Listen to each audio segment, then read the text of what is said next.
네, 내년 3월 복수거래소 체제의 출범을 앞두고 금융감독원이 최선주문 집행 의무 가이드라인을 공개했습니다.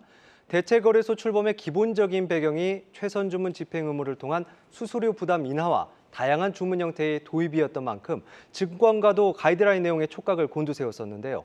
더 자세한 이야기 증권부 김동아 기자와 나눠보겠습니다.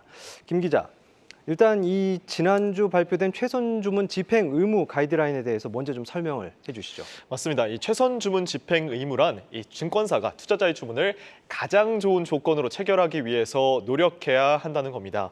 일단 기본적인 최선 집행의 일반 원칙에 따라서 이 기존 물량 주문의 경우 비용과 대가를 신규 물량 조성 주문의 경우 이 매매 체결 가능성을 우선시해서 주문을 체결하게 되어 있는데요. 네. 하지만 이번에 발표된 가이드라인에 따르면 이 증권사는 주문을 처리할 때 투자자의 지시를 우선적으로 적용해야 합니다.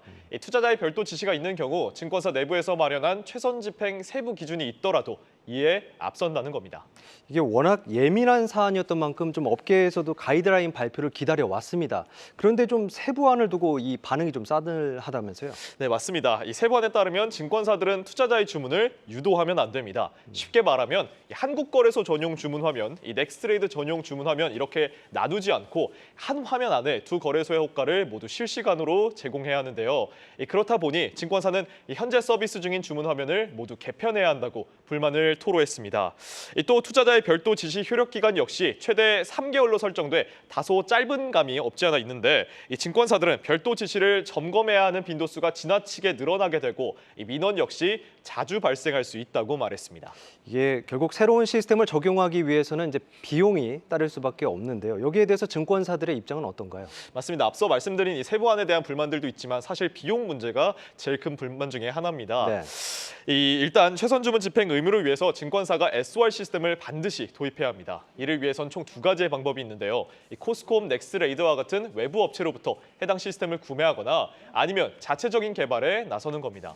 이 문제는 외부 업체로부터 해당 시스템을 구매하는 비용이 만만치 않다는 겁니다. 단순히 해당 시스템을 구매하고 장착하는 것에서 끝나는 것이 아니라 이 SOR 시스템을 꾸준히 구동하기 위해서는 매년 수십억 원의 비용이 발생하게 됩니다. 이에 리테일 비중이 높은 일부 증권사의 경우에는 지금 당장 이 수백억 원의 시스템 마련 비용이 들더라도 이 자체적인 시스템 마련에 나서겠다고 밝힌 상황입니다. 그렇군요. 뭐 결국에는 뭐 이런 그 비용이라든지 불편함이 있더라도 좀 그 여러 가지 이점이 있으니까 시행을 하는 거겠죠. 그렇다면 이제 투자자들이 실제로 체감하는 그런 실익은 어느 정도나 될까요? 사실 투자자들이 체감하는 실익은 크지 않을 것으로 예상됩니다. 이 증권사별로 수수료가 다르긴 하지만 평균적으로 투자자가 1,000만 원 정도를 거래한다고 봤을 때 수수료 절감액은 약 40원에서 100원 정도가 될 전망입니다. 네. 결국 1억 원어치 주식 거래를 진행한다고 해도 평균적으로 약 700원 정도의 비용만 절감할 수 있는데요. 이 대규모 단위로 주식을 거래하는 기관 투자자나 국내외 해외 헤지 펀드가 아니라면 이 수수료 인하 효과를 일반 개인 투자자들이 체감하기는 어려워 보입니다.